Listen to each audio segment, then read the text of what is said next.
They're trying really hard and it's just not working. And they're like, help. And help I get. But when the help looks like, hey, will you hold me accountable? You've already set yourself up for failure. It needs to actually start here. I hold me accountable. Show up and say these three things. 1, what was the mark that you said you were going to do? And where did you miss it? 2, what did you learn? Did you discover anything about yourself? And then 3, this is the fun part. What are you going to do different? Where do you want to go? And all of these things are a reflection of what do you want? What do you actually want? They're in their practice right now. They're in the thing. And they have opportunity right now to go do something about it. Whatever you do, don't stop at listening. Listening to what we said is insufficient for the change you're seeking. Do something. As humans, we prefer the path of least resistance. We crave convenience, the payoff without the price. But when our lives revolve around comfort, it doesn't deliver. Living in perpetual comfort leaves us weak and asleep. This podcast is an invitation to flip that script, to choose the unlikely path, to get the life you really want through voluntary discomfort. This is Strong and Awake. I'm Dane Sanders. Word on the street, Dane, is that you don't believe in accountability partners or accountability. Tell me more. I wanted to come to the source and get the real scoop here. Yeah, it's a great way to dodge responsibility, to put it on somebody else. But there's nuance here. There's a lot of nuance here. So the reason I do kind of like interrupting conversations, like people will come up to me and say, hey, will you hold me accountable to, X, Y, or Z? And my immediate response is absolutely not. Forget it. No way, Jose. And I have their attention now, right? Like that's the purpose. It's not that I don't want to be in a relationship with somebody. It's just I don't want to give a false impression of who's on the hook for the thing that we're talking about. And then we can break it down. Hopefully, if I can shock the person enough, break it down into component parts, because there's just a lot that's going on for human beings all the time. And when it comes to change or transformation, and there's a distinction between those words, but for our purposes, like something that's really material, you want to go in a brand new direction, and you're just frustrated with your current habit set. We spent a lot of time on this podcast talking about the mechanics of with the help of Charles Duhigg and James Clear and others, like getting clear on the habits and building routines and getting into a practice. But what we're talking about today is it's a little bit more focused on who is responsible for what, and then what is that process by which when we know we're going in the wrong direction, because that's usually the motivation, right? When someone says, will you be my accountability partner or whatever, they're just not happy with what's going on. They're trying really hard and it's just not working. And they're like, help. And help I get. But when the help looks like, hey, will you hold me accountable? That's when you've already set yourself up for failure, in my view. It needs to actually start here. I hold me accountable. And how I do that, especially with someone else, it's nuanced, but it's pretty materially different. And when you get that kind of order and structure and kind of orientation correct, I would holding me accountable in front of Mitch as a far more effective way to get what I want than me asking you to hold me accountable. You talked about like the desire might be good. You want transformation. You want change. Totally. You're looking to accountability as the solution. You're just looking for that accountability to, be personified in some other person versus that's right, holding yourself accountable. If you're holding me accountable, who's on the hook? You are. Will you hold me accountable for my misdirection? Why would you ever do that? That sounds horrible. I can't get in there and pull the levers and control your environment and get you to set you up to win. And somehow I'm going to account for that. Like, no, that's not how it works. Why do you think that's the path that we often go down? Like, why is that the solution that we often jump to? I just need more accountability. I need more people to hold me accountable. I need some plan or something. Because that's not like entirely wrong. That still can be resourceful and helpful. But like, why do we jump there? If it is, why isn't it working? That's the question I have. So like, why do I need more and more and more? It's almost like I have a leaky bucket and I'm going to put it inside another leaky bucket and then put that inside another leaky bucket. And it's like, hopefully it won't leak at the bottom. Well, it's still, water finds its way, friends. And I would rather have a sound bucket, and have, well, and I'll stop with my metaphor here, but this is the first thing I'd say. And I do understand the motivation. Like, it makes sense to me that people are frustrated that they've not gotten what they want. They've really tried and it hasn't worked. And there's a sense of, desperation. It's like, please, I'll be vulnerable even if you'll just hold me to a higher standard. And again, I appreciate the motivation. My interest, though, is help people get satisfaction, to actually get the thing they're looking for.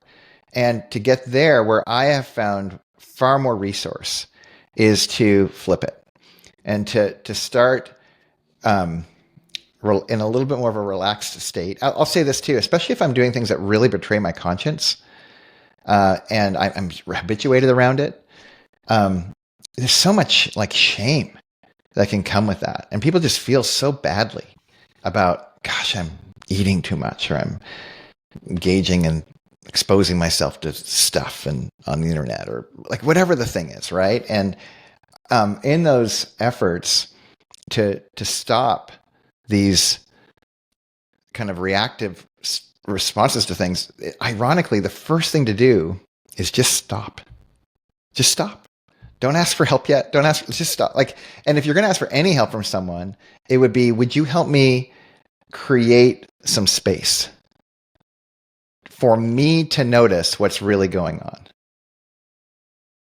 We're not going to solve anything right now. That's going to come in a second. Right? What we're going to do right now is just create some space. And if you're my friend, would you hold that space where I am on the hot seat and I get to get clear on what's really going on for me? And that's hard because we're revved up, right? We're desperate. It's like we're drowning, and and if someone, you talk to any kind of lifeguard who knows their stuff, when someone is drowning, that they don't run out and save them. They wait until they are so tired that they can't flail and pull you under with them.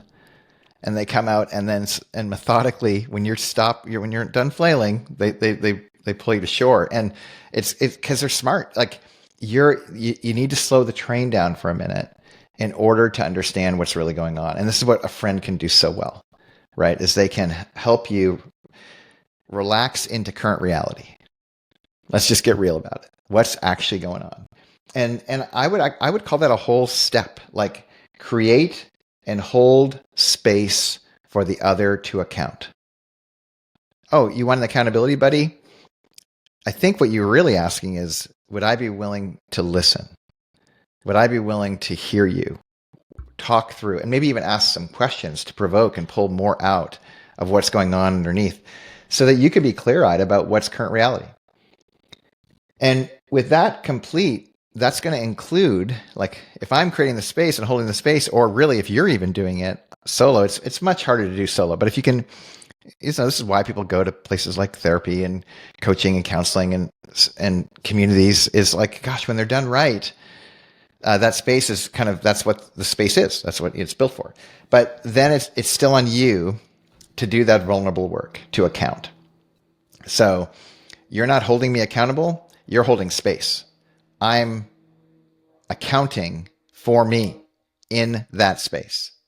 That's the beginning. And when I account for myself in the space that's being created and held, I've really set the table for change. I've stopped, I've declared, and there's about to be a turn. And we can talk about that in a second. But does that make sense? As a starting point? Really does. It really does. And I know you started to go there a little bit, talking about how we can even practice this, like, first within ourselves, like holding and creating space for ourselves to reflect, to slow down. And of course, if you are doing this in a community with others and practicing it in this way of holding space and holding account, like, it can only be benefited by you doing the same work in your own life, whether that's in a journal, whether that's in your thoughts. So I do think that's important. But I'll say this. I'll say this for my own practice, my daily, every 24-hour practice. My daily practice, and I'll even talk about this morning. I woke up, I don't know what I ate for dinner last night, but my dreams were amazing and weird. And, my dead dog came to my dreams and like all like weird dynamics. And it was just all these weird stuff. And when I woke up and was aware that I was still kind of in a semi-dream state while I was still awake, I went, I'm so glad I'm about to get my practice started because I am not trustworthy as a human being right now. Like I'm just whacked out. So what do? I get up, get in my cold shower. Cold shower, what does it do? It's like a baptism. Like, welcome to today. Here we are. And I'm slow in the cold shower. Slow is smooth, smooth is fast. And before I know it, I'm out of the cold shower, wide awake. And that semi-comatose state that I was in a second ago, that's historic. And now I'm awake. So as I'm awake, now I'm ready. And then I hold space. So what do? I drink 12 gulps of cold water. I've dried myself off and I find myself in a seat and I hold my breath. I go through a process of holding my breath. Why does breath hold? Why is that helpful? Well, it's not just because I'm trying to win the breath holding competition. I'm not. I don't care. And what I'm doing is I'm slowing my heart down. And even while my body is telling me like, you need a breath, I've done this enough to know like, no, I'm fine. I'm fine. And my job is to actually relax further into the thing, to slow into the thing. And at the end of the breath hold, when you take your breath back and then you go through the process, I'm grounded. I'm ready now. And then where do I go from there? Well, I actually, I'm a follower of Jesus. I read about him and his kingdom through in the Bible. And from there I pray. But I'm not doing it from like a frantic space on my best days. Sometimes I am. And when I am, I get to account for that and slow the train down. But these are like built-in habits that form my practice that happen every single day, no matter where I am, so that I can create and hold space just like I'm describing for me on a personal basis. And can account. I can count to my God. I can account to myself. It's just right there. Maybe that's sufficient. And then, but I'm also set up so that as I move into life with others throughout the day, and certainly the men and women of Discomfort community is part of that. I do my check-in or I'm doing whatever. I'm not doing it like without that space being created and without accounting for myself. I'm showing up.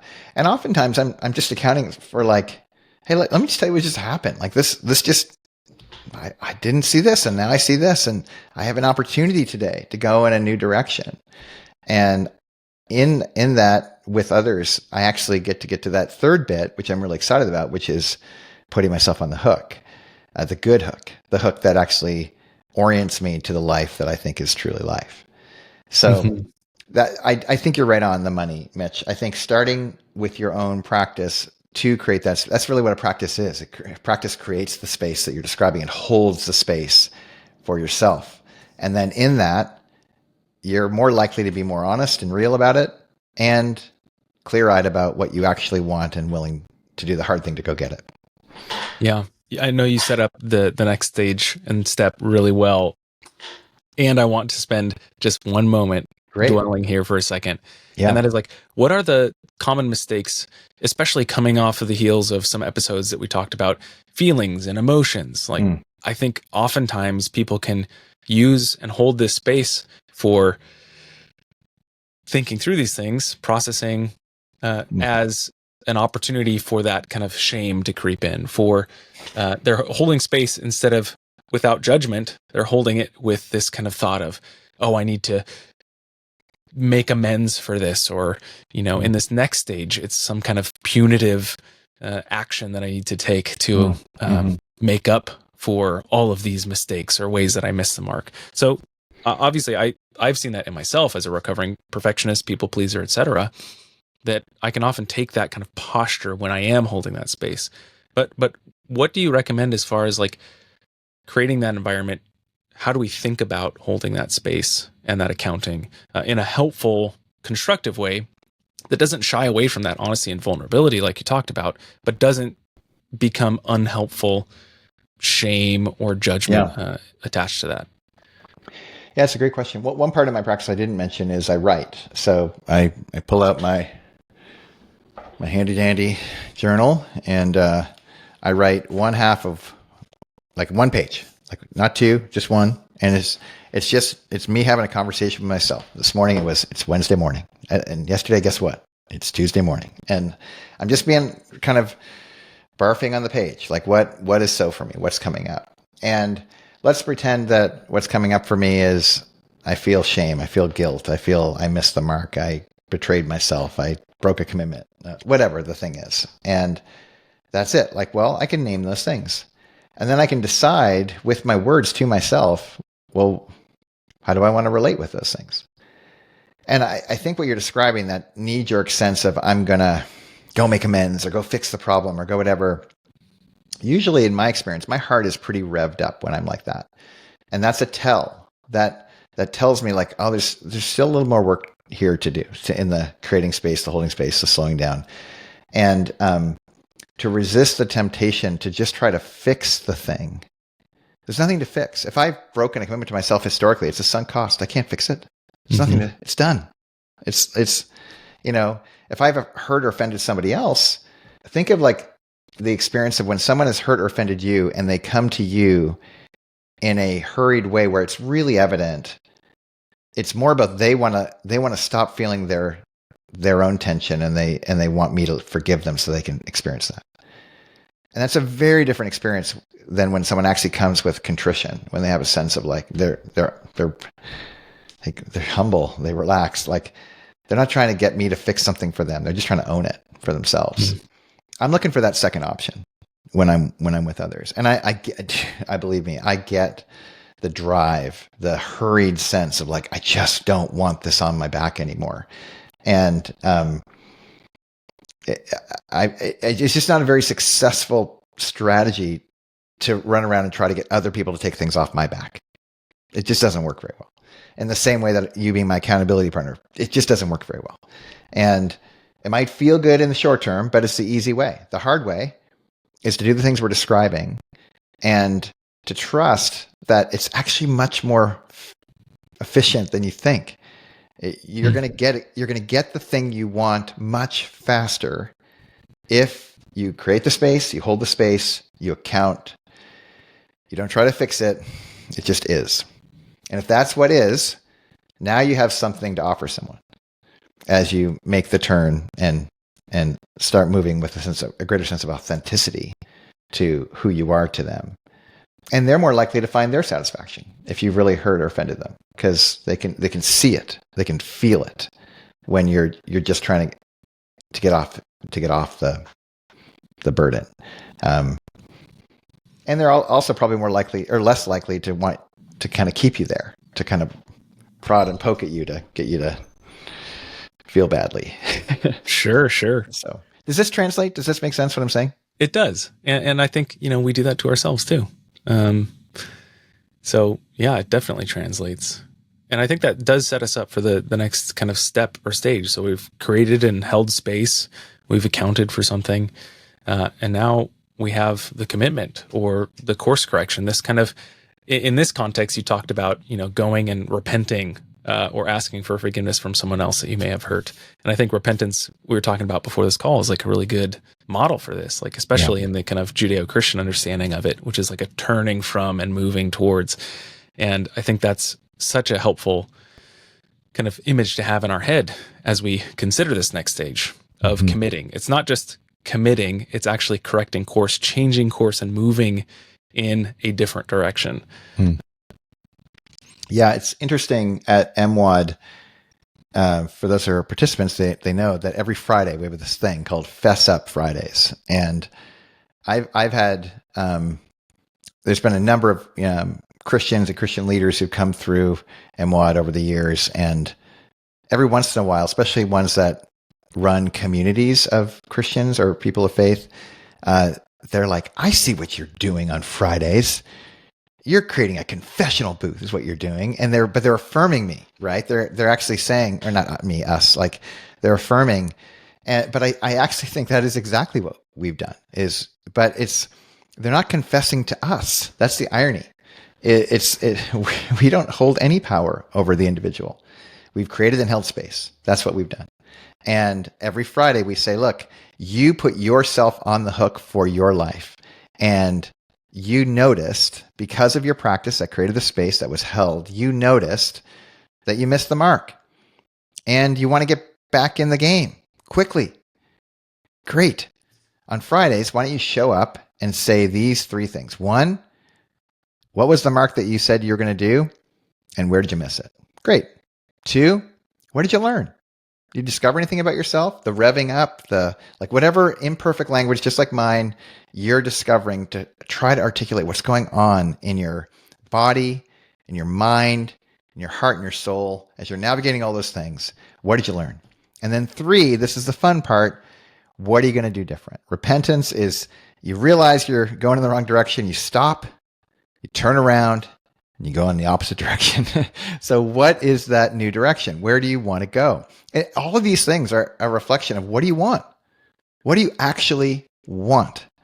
And when people get clear about what they want, what they ought to notice, and we spend a lot of time and have done whole episodes of this podcast on these very topics, there's stages of committing to a new way. We call it declarations. You declare, right? But declarations goes through the stages that I'm going to give a nod to right now because, and it deserves more attention. It deserves people taking the time to think and practice each of the stages I'm going to talk about. And we have whole episodes dedicated to each of these stages.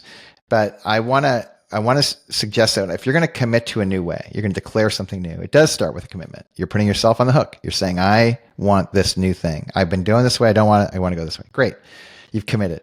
Feels like, gosh, something's off your chest. Feels like you've done something, right? Because you confessed one way that you don't want to go, and you confessed another way you do want to go. So in that commitment to go to the new way, that is necessary. It gets you moving, but it doesn't really begin until the second stage, which is when you want to go back. You want to go back to the way that you just confessed. You want to do the thing that you said you didn't want to do.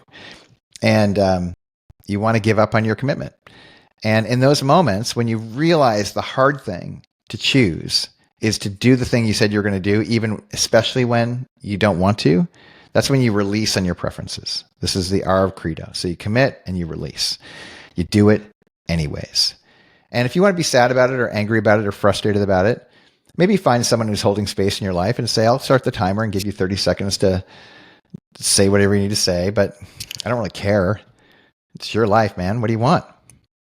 So they lament and then the timer's ending and you're like, okay, well, and now do the thing because you said you're going to do it. Stop making a big deal of it. Just do it. And you do that enough, eventually you kind of get bored of checking the box and you start realizing like the gold is actually in this thing. I'm going to actually hug the cactus. I'm going to embrace the thing. And that wholeheartedness that kind of comes forward in those moments, that's what opens up a new chamber of possibility in your life. And you start to realize like, I'm not destined to keep making this same mistake over and over again. This is not my predetermined future that I'm going to go to. No, I can actually create a life. And it starts with this one thing, but then you start expanding your view and you realize I can define this in whole other areas of my life. Like if I can do it here, I can probably do it there. So we commit, we release, we embrace, and then we define other spaces and we own those with our behavior. And that's CREDO, CREDO. Commit, release, embrace, define, own. And understanding those stages, it kind of normalizes the human condition. You begin to understand like, okay, this is great. Let's start at the beginning. Somebody, maybe me, through my practice, held space, created and held space. And maybe I even did it in front of somebody else, but that's what happened. And then from there, I learned some things and I declared a new way I wanted to go. Awesome. Good for you. You declared it. You want to go in a new direction. And in that, the going in the new direction that's going to become who you are over time is through a series of stages. And part of that, a necessary part of it, is you're not going to want to do it. But you're going to learn to want to do it over time by doing the thing you don't want to do. Hard choices, easy life. Easy choices, hard life. Jerzy Gregoric is right. And this is how we pattern everything at Men and Women of Discomfort. It's not complicated. It's very simple. It's just doing it every single day that people get tired of, and they think it's Groundhog's Day, and they're like, oh no, I've done it, I'm good, I'm just going to let that go for a while. And no problem, you'll just drift back to old ways when you don't have a sense of discipline to do the hard thing consistently. Last thing I'll say on this is doing this alone full time is hard work. If you it's unnecessary. You absolutely can find like-minded people who want to do this with you right alongside you, but make no mistake, they are not holding you accountable. That's not what's happening.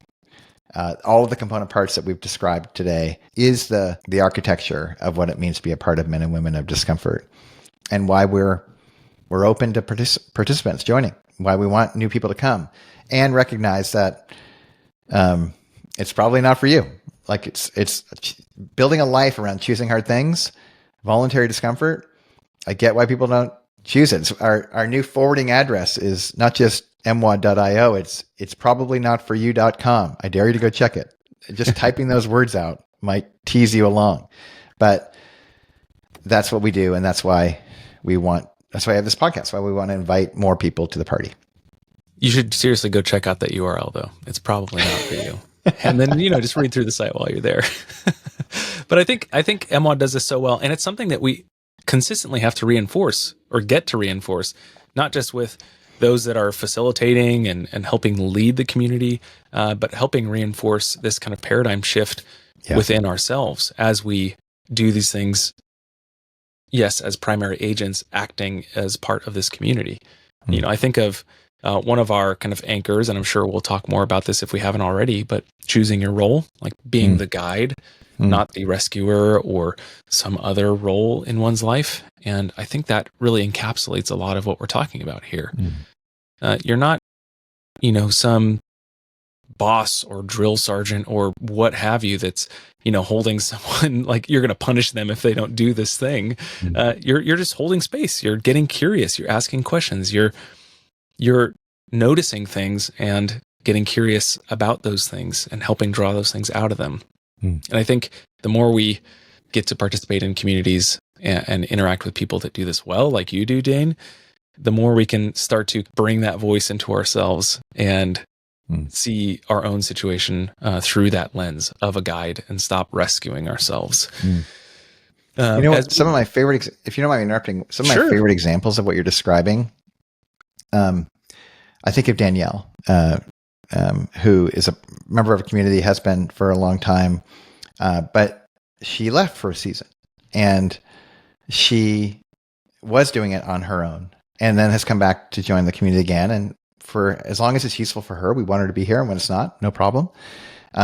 And what I'm so struck by is not just people who do it once and are gone forever, but people who come in, are part of the community. Situations change. They might go away for a while, and then they come back. And that ebb and flow is so welcome in our community, and it's understandable. We're not saying that you have to be a part of MWOD for the rest of your life. Although I'm really clear, I will be part of MWOD for the rest of my life.